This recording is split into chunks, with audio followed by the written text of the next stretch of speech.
You're listening to the Intercoastal Podcast, part of the Destination Marketing Podcast Network. Welcome to the Intercoastal Podcast, where we explore the people, places, and stories that make Beaufort, Port Royal, and the Sea Islands so unforgettable. I'm your host, Daquan, and today's episode is about seeing our home from a different vantage point, the water. Our guest today is Captain Thornton Lacy, a USCG 100-ton master captain also the general manager of the coastal expeditions in Beaufort and St. Helena. We'll start about talking about Thornton's journey from managing major marinas to leading ecotourism outposts right here in the Lowcountry. So thank you for coming on the episode, Thornton. We really appreciate it. Well, Daquan, thanks for having me. I'm really happy to be here and excited to speak with you today. Yeah. So do you prefer I call you Captain or just Thornton? Thornton is perfect. Thornton's perfect. Okay. Well, we're going to be kind of going into the unique expeditions happening right now, the wild beauty of St. Philip's Island, and how you can better stewards as our locals from the waterways. But to begin, Thornton, for those who haven't been on one of your boats yet, can you tell us about the journey, what eventually drew you to the lead the coastal expeditions here in Beaufort? Yeah, absolutely. And it has been quite a journey. I'm a mountain boy, actually born and raised, so was pretty far removed from the coast growing up. But I was fortunate to be in an outdoor haven, and there's just so much great exploration around me. And much of that time was spent on the waterways in my local area, so the creeks and the rivers and the lakes. And So I think naturally for me, I was always most at peace when I was on the water. It's been important to me throughout my life, and so I found it kind of fitting and natural that I should make a career of it. And so for me, that I guess really started in the early 2000s in Charleston, where I got into marina management and spent the majority of my career in that space up until quite recently. And I'll tell you, one of the biggest challenges for me through that was watching all the boats leave the marina while I'm stuck back on the dock. And so that in and of itself is really where the pursuit of the captain's license started for me. And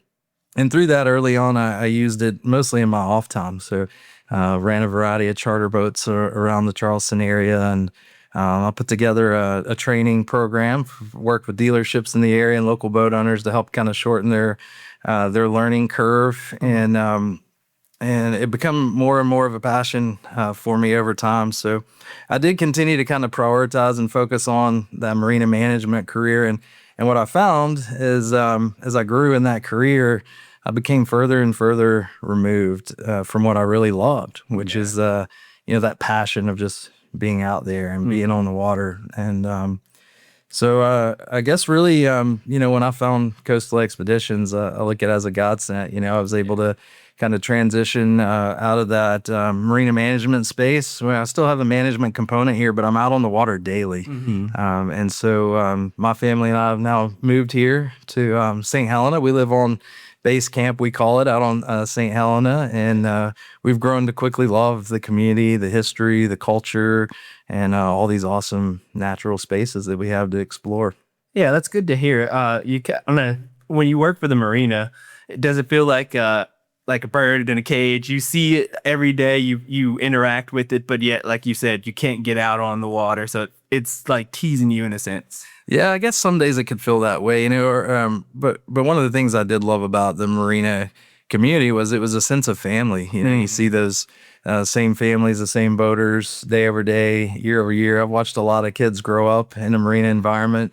And so you're helping facilitate that joy.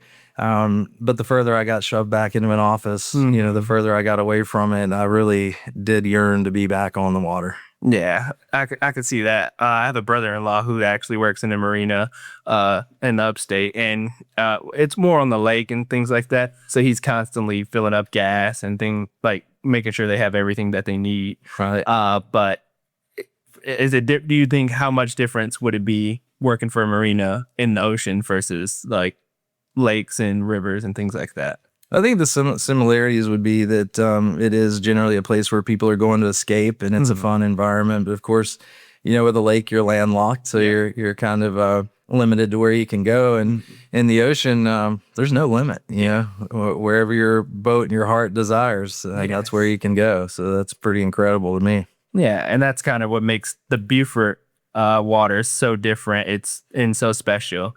So you spent over 15 years in marina leadership, from ferry operation to marina management. How often does that technical big boat experience shake the way you lead eco tours in today? Well, I would say definitely the experiences leading up to this point have helped kind of shape and mold me to prepare me, for this journey. Being on the water as much as I have, a boat has literally kind of become an extension of my body. So I can step on any vessel and I don't even like have to think about operating it. It Hmm. just comes really natural for me. Um, so what that does for me on tour is it lets me focus on the guest, Hmm. the scenery that's around us and the ecology. And through that, ultimately, keeping my focus primarily on connecting the passengers with that natural world around them. And so when I got a trip, I want it to be entertaining. I want it to be informative. And the style that I use, I guess, is similar to storytelling or painting a picture. And when I leave the dock, I know what I want that painting to look like at Yeah. the end of the trip. But oftentimes I only have, maybe up to 90 minutes Hmm. to kind of paint that picture, if you will. And so for me, having all that experience, letting the boat just be a piece of me, it clears my mind and lets me focus on just that, providing that experience for our guests. Yeah, and I can vouch for you, being on one of your tours, watching you back the boat up or making sure everything's in line, which kudos to you, able to line everything up specifically while talking to people. Because I know if I'm backing up my car, I have to get quiet or turn the music down in order to make sure everything's in line, let alone parking the boat at the dock. So you did a great job of doing that while still discussing, we went on a sped up tour Right. when we went, but you still lined everything up and still was interacting with everybody on the boat as well. So Yeah, I loved having you guys out there. I'm glad you got to see a little bit of what we do. yeah, so and practice does make perfect. I don't know about perfect, Not but perfect. we get pretty close sometimes. You should start saying practice makes Thornton. There you go. That's right. I like it. Yeah, but coastal expeditions expanded into Beaufort and St. Helena outposts recently. What is it about the specific stretch of South Carolina that made it's the right place to be the new home base? Yeah, so I guess what I'd say to that is Beaufort kind of found us. Really, the state park purchased St. Philip's back in 2015, and through a long-standing contract that we've had with the federal government there on Bulls Island in the Charleston area, which has been since the 90s, we've really built a great reputation for the quality of the types of tours and interpretation that we've provided there, and so St. Philip's, when it was purchased, the state seeked us out basically to offer the ferry service and the interpretation on St. Philip's Island. And so I wasn't here for the early stages of that contract, but through my conversations with Chris Crowley, who's the owner, he told me immediately once he saw St. Philip's and saw the Beaufort area that he knew it aligned with our overall mission. Um, since then we've really grown in the community. We've invested a lot here. We purchased land on St. Helena. We built out a dock, which many of our tours depart from. We brought in kayaking and paddleboard, both guided and rentals, which is a lot of what Coastal Expeditions was founded on. And now we've got a 49 passenger boat, like right here, Safe Harbor Marina in the heart of downtown Beaufort. So we have a lot of ways to get people engaged and get them out on the water. But I guess I'd say specifically, what makes this stretch of South Carolina so good and such a perfect fit is just the amount of wild spaces and conservation. And as we see more and more pressure on development in our coastal regions, it's just really rare and hard to find as many protected barrier islands, wetlands, and waterways that we have, and still have a vibrant community and culture. So it's truly unique, and we're so happy to be a part of it. Yeah, and like you said, keeping the coast what it was meant to be in conservation and kind of mixing that finding that balance of development and keeping the barrier islands the barrier islands. Yeah, we know we're going to grow. Our populations are going to grow, but I think we are responsible for making sure it's done in a way that's sustainable. And that's what makes Beaufort unique, having that balance of vacation, great life, and also having it's not like your usual, I don't want to throw anyone under the bus, but it's not your usual beaches where it's condos and strips of boardwalks. Beaufort is specific and unique to keeping everything natural. I can high five to that. Yes. So, as a master captain, you see things most people don't. How has the vibe of Beaufort waterfront changed over the years, and what are working to preserve? Yeah, sure. So, for me, I'm new to Beaufort, so I'm about a year in at this point, and the majority of my time prior to this was spent in Charleston. So I knew of Beaufort, I visited, but I don't really have a lineage here to speak specifically on the changes that we've seen here over the years. But what I do know is that the coastal development is a real threat, up and down the eastern seaboard. So we're seeing barrier islands developed at a rapid rate, wetlands being developed at a rapid rate. So, one of the things that I like to bring awareness to on my tours and trips is that there is a long-lasting negative impact when we develop our barrier islands. It's really hard to overcome. So, with rising sea levels and that constant pressure, we're losing critical habitats for things like the shorebirds and nesting pelicans. And so, we do have a for-profit side of our business, but we also have a nonprofit, the Coastal Expedition Foundation. And one of the main focuses that the foundation has is rehabilitating shorebird habitats. Like the most recent project that's been completed now, a crab bank there in Charleston, which is a nesting ground for pelicans and a variety of shorebirds. And working currently on a project a little closer to home here, DeVoe Bank, and even exploring ways to actually build new habitats. So Coastal Expeditions Foundations may become island builders here soon, but not for humans, but for wildlife. So I guess, but for me, personally, I think I've got a 5-year-old and a 2-year-old, and they're growing up in the marsh, feet in the dirt. And what I hope is for them that they can hop on their boat when they're my age, head out into the salt marsh and explore it and see it much the way that I do today. So, these estuaries that we're out here boating around in are the second most productive ecosystems in the world. No, wow. Only second to a rainforest. So, to me, that's something worth preserving. Yeah. You want to keep it as is. And like you said, when they're older, you want to make sure it stays and it's still here and it's not destroyed and they haven't, destroyed the whole wildlife and Absolutely the process. So why is getting people out on the water so important? Like that kind of plays in part of what we're saying, but not just looking at it from the shore, but the best way to tell the story of the Sea Islands. Well, by far, the best way to see Beaufort is from the water. I agree. You can cover a lot of ground in a hurry. Well, I guess to say a lot of water.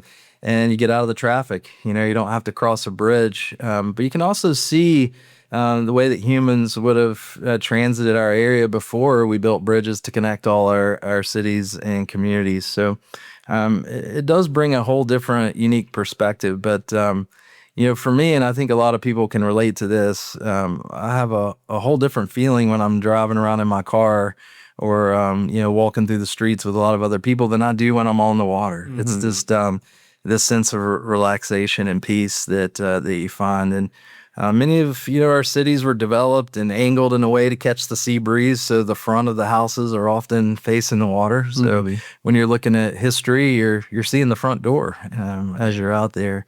But it's a great way to really, not only see the wildlife, understand the ecology, but also connect the human history and the culture with that. And so I think by far the best way to explore is on the water. Yeah, I have to agree. Just seeing, like you said, seeing Beaufort from the water, it encapsulates what they saw when they first got here, what was seen, why they started a city here.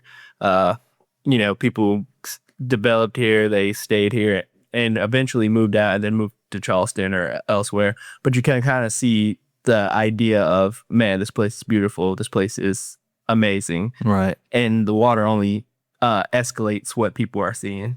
Yeah, and I would say, our lane is really the wildlife, the conservation, the ecology, but it's undeniable the amount of history that's here in Beaufort, and so much of what's happened in America either started here or had roots to Beaufort. And so we certainly, kind of tie that in to our trips to help people get a full sense and understanding of how everything integrates and works together. Yeah, I agree. And St. Philip's is a great example, like telling that whole story of, who was here before, and even with the oyster mounds and things like that. That's something you get a history lesson of that you didn't expect to get when you travel out there. That's right. But there's a deep sense of responsibility that comes with navigating these waters when you're out there with Thornton and his team.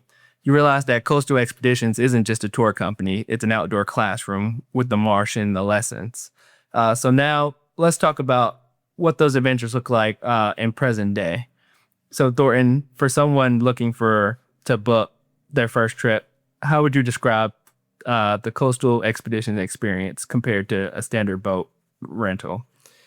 What I would say is that 99% of what Coastal Expedition is the people, and we are a small but mighty team here in Beaufort, and we're also passionate about what we do, and we love what we do, and I think that shows up in our tours, and so what you could expect from Coastal Expeditions if you come out on the water with us is an experience that's just a lot more than a boat ride, and we want to provide entertainment. We want to have fun, but we always do have a focus on education and conservation because at the heart of what we do, that's what we're trying to get across. We use the boat tours, the kayak tours as a channel to conserve the land and the surrounding ecology. So there's a lot of avenues to do that, but in my opinion, we found the most fun way to do it. And I love getting people out there on the water. And we're a team of professionals. Also, all of our captains are masters, so they've had a lot of training, a lot of experience on the water. And our first mates are naturalists. So when you're on a boat with our mates, they're not only taking care of you, making sure you're safe on the boat, but they're providing an interpretation and narrative and telling the story to help you really connect with what's going on around you. Yeah. And once again, you guys do a great job. Your team does a great job of making sure everybody that's on the boat is informed and also having a good time. Too much history and too much of the culture and what's happening could be overwhelming for someone new to hearing about the water and the birds and the ecosystem. So you guys make it fun, make it entertaining, where you're like, oh, I'm learning, but it doesn't feel like a history lesson or it doesn't feel like I'm in a classroom. You do a great job of balancing it and making it.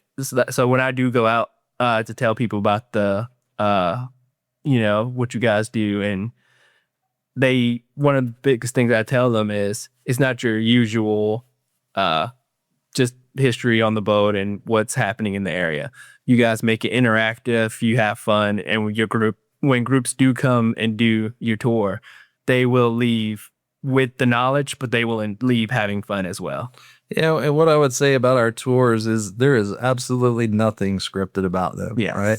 And so every trip we go on, we could run that same route 100 times in a row, and every 100 times will be unique. And so I think we're really good at reading the crowd and paying attention to the interests of our guests and focusing on that. And so we cater to a wide range from young children to retirees. And every trip that we go out on, we make sure to engage those folks. And rather than having a scripted narrative where you're expected to just sit and listen, we want you to be involved. We want to have conversations. We want you to ask questions. And the more engaging our tours are, the more fun everybody has, including us. Yes. I know Rob loves to tell the story of when we brought some influencers on a boat, and one of the influencers was actually like live, not streaming, but live posting, and you got a call that such and such was on a boat from a family member, and they were like, "Oh, you have such and such on the boat," and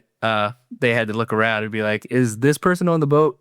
And it was that instant feedback of, "Oh, we're out here doing this, we're enjoying it," and the impact was felt immediately. Nice. So that's always great. But Absolutely.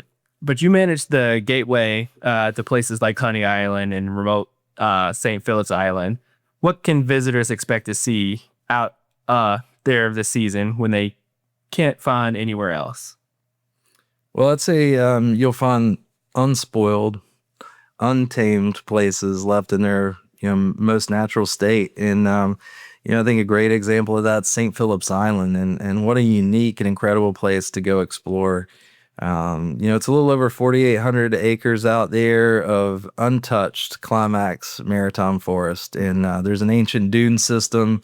There's a gorgeous boneyard beach, and so it's really hard to kind of put into words how special it is to go out to an island and see an old growth forest, see the salt marsh, walk the beach, explore through a boneyard on the same island, all in the same day. And so, in 1987, St. Philip's Island was actually named a national natural landmark. And so it's not only been recognized in our backyard for its ecological importance, but nationally. So it truly is unique, and it's a place that every local in our area should go explore and see, and certainly a place that our visitors should consider coming out and spending a day trip with us on. It's absolutely fascinating. But the tours that we run in and around Hunting Island State Park, they're just loaded with wildlife and beautiful scenery. We see pods of dolphin and diving pelicans and feeding spoonbills and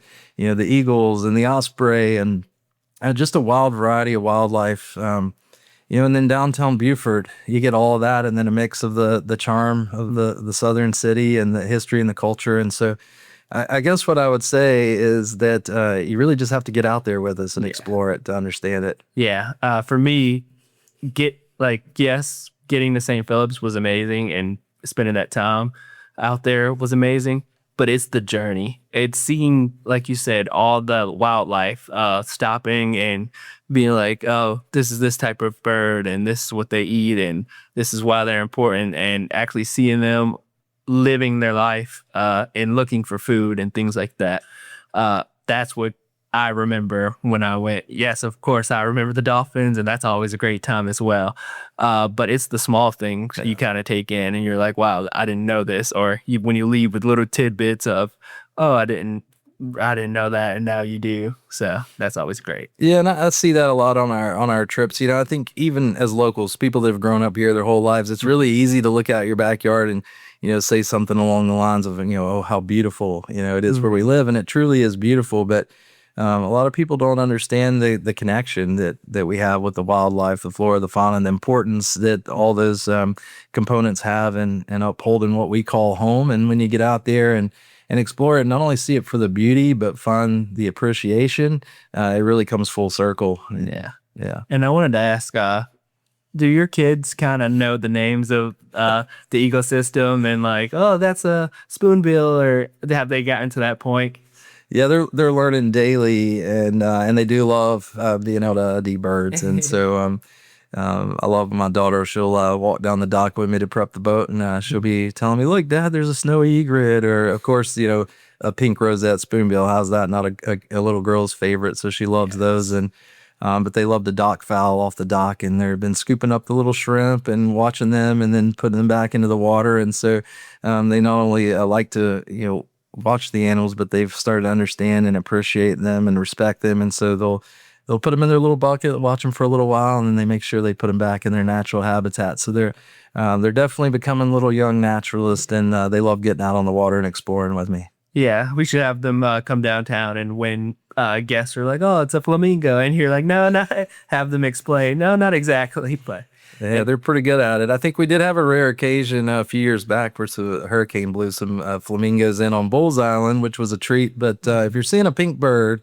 in South Carolina, you can pretty much bet it's going to be that rosette spoonbill. And I just saw a few show up at Cypress Wetlands, so they'll be back around town here soon. So come out and check them out with us. Oh, nice.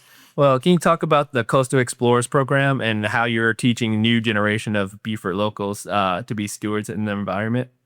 Yeah, providing outdoor experiences and youth education is something that we're really heavily invested in, and our summer camps are one of the many ways that we're able to do that and stay engaged with our children of our community.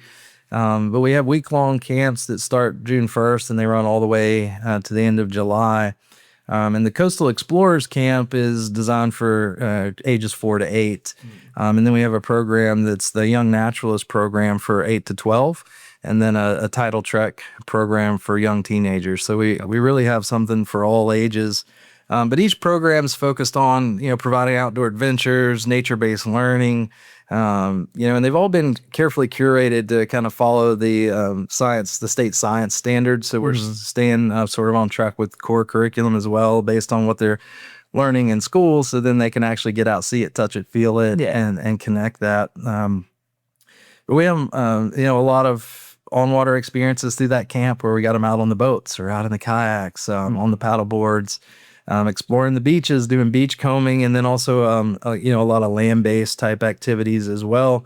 But we also focus on just having good old-fashioned outdoor fun and play, through arts and crafts, games. We got a zip line. We got, the slack line in the backyard, swings hanging from the trees. So, I think our education coordinator, Jess Wiggins, she just pours her heart and soul into this program. And it really shows when you see those salty, sun-kissed smiles leaving our campus every day throughout the summer. So we love it. It's something that we're all passionate about. And, we also offer field trips throughout the school year for the entire Beaufort County school system that are a combination of boat and land-based activities. And so we love engaging with the school system, with our teachers, and giving those children an opportunity to get out on the water and learn. It's so much easier for me growing up. I look back to my childhood in school, and I learn something much faster if I can see it, hear it, feel it, than if I'm reading it in a book. And so it's great to get those kids out there and help them really, really connect. So I think if we get the chance to capture them at a young age, get them engaged, get them interested, show them that it's fun, that's our future right there. And so if we can have an opportunity to help shape and mold their mindset for the future, then who knows, we might, make a young naturalist out of them before it's all over. But, that being said, I think as we find ourselves wrapped up in this IT world, our younger generations are going to have a lot harder time Yeah. disconnecting and really engaging. And so, we also want to be able to show them that, hey, being outside is fun, it's good. And it's so much better than sitting in front of a screen.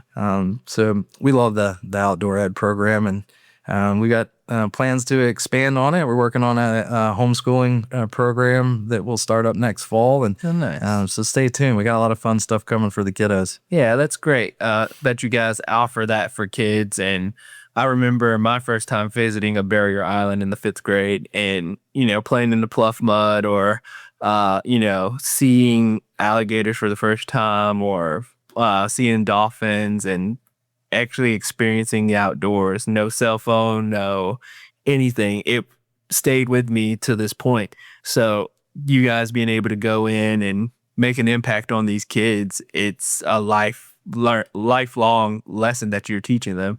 And like you said, you never know if one or two realize like, hey, I really like being outside. I really like, learning about these type of animals, and that maybe this is something I might want to do. And you could plant the seeds for a future naturalist, like you said, that might want to be a part of this long term. Yeah, and when that happens, it fulfills us. It makes all the work and energy go into it. It's worth it, and to me, it's totally worth it. These young kids deserve a safe place to be outside, a safe place to learn, explore, and have fun, and we're more than happy to facilitate that. Yeah, it gives an opportunity to some people who may never be able to get out on the water without you guys. Maybe the parents don't have a boat or the parents aren't fans of the beach or being outside often. So it gives them that opportunity. Yeah, that's another place where our foundation really steps up. And so, one of the offerings that we have is for any Title I school. We provide fully funded field trips for those kids that wouldn't otherwise be able to afford it or may not have the opportunity. And so we're really proud of that. Yeah, that's amazing. So from the return of the painting buntings to the dolphins in our creeks, how often does your work help foster the sense of belonging, respect, in the natural world? Well, every day, I think as humans, we really prioritize ourselves and, can be somewhat selfish critters if we're honest with ourselves, right? And so for me, I'd say this journey's really helped me put a lot of things in perspective in a hurry. And, it has made me realize that the impact that humans that we make have a significant impact not only now but also out in the future. And so I think for me, the more time I've spent connecting with nature, the smaller I feel. And I've started to kind of view myself as something way smaller and a much bigger picture, if you will. And so kind of like a speck of sand on the beach. And it's really helped me value things that I've overlooked for a lot of my life. And it's really been a kind of a grounding, recentering opportunity. And what I've found is that I now have a much kind of sharper focus on how I want to belong and where I fit in to the bigger world around me. And I just want to continue to make an impact as we continue doing this type of work for conservation and the environment that we're doing here in Beaufort and beyond. So I guess overall, it's really just helped me put into perspective where we as humans kind of belong, and we are not the bigger hierarchy, and we have to be conscious and pay attention to what's going on around us, or we can really easy mess up a good thing. Yeah. And like you said, a lot of times we forget we're a part of the ecosystem. It's everything works together, and us helping the ecosystem stay going and go round. It's part of everything that we do. So like you said, it's got to take a step back. Remember, hey, we're not as everything doesn't revolve around us. There's still things happening out in nature and in the water that while we're asleep, this is happening and we're not paying attention to it. So kind of notice how we are smaller than we think. We always think we're larger than we are. And a lot of times I think, we don't do things intentionally or spitefully, but we just don't have the awareness or understanding. We get further and further removed from nature and get used to more comforts and conveniences. So often when we make mistakes, we may not even realize it. And thankfully, there is a group of people that are paying attention to that and trying to bring that awareness. And, that's part of our goal and our mission. Yeah, and you guys do a great job. Final question. What do you hope that a guest that comes to your tour or your classroom, whether it's a kid, a retiree, anyone like that, when they leave and get back off the boat or they get back home, what do you hope they leave with? I want them to leave, feeling like they got way more than they paid for. Yeah. I want them to show up for a boat ride thinking they're just going out for a ride and leave with lifelong memories, and, I want them to gain a knowledge. I want them to gain understanding, but I want them to also have had fun while they were out there exploring with us. So, I really hope when they leave, they feel relaxed and fulfilled and entertained, but also inspired, to help us protect the wild spaces so that we can continue to explore out in nature for generations to come. And I guess most of all, I want them to feel like they had a heck of a good time when they leave us. Yeah, that's the important part. Make sure they know and remember, and like you leave a core memory in them, whether, you're going back into your normal life or school or anything like that. That's part of now your story. So, Yeah, that's right. We wanted to stick with them. yeah. And for people listening who are planning trips to Beaufort or people who live here locals, how can they find you? Website, phone number, anything like that? Yeah, so you can check us out and see all the tours that we have going on by date. The things that the foundation are doing, the projects that we're working on, all at coastalexpeditions.com. You can find us Facebook or Instagram at Coastal Expeditions Beaufort. give us a call, 843-929-2047, or just pull into the parking lot at St. Philip's or at St. Helena Island. Come knock on the door. I'd be happy to come out and chat with you. That sounds good. Awesome. Thank you so much for being on this episode. We really appreciate it. Oh, it was my pleasure. Thank you so much for having me. And that will be it for this episode of the Intercoastal Podcast. Huge thanks to Captain Thornton Lacy for sharing his passion for the water, his vision for the future of ecotourism in the Lowcountry. Thanks for tuning in. Don't forget to follow us on social media at visit_Beaufort_SC on Instagram or at Beaufort_SC on Facebook. Be sure to like, subscribe, and leave a review. And share this episode with anyone else who loves Lowcountry. Until next time. This has been another episode of the Intercoastal Podcast, hosted by Daquan Mickens and the team at Visit Beaufort, Port Royal, and the Sea Islands. Produced by Revolt.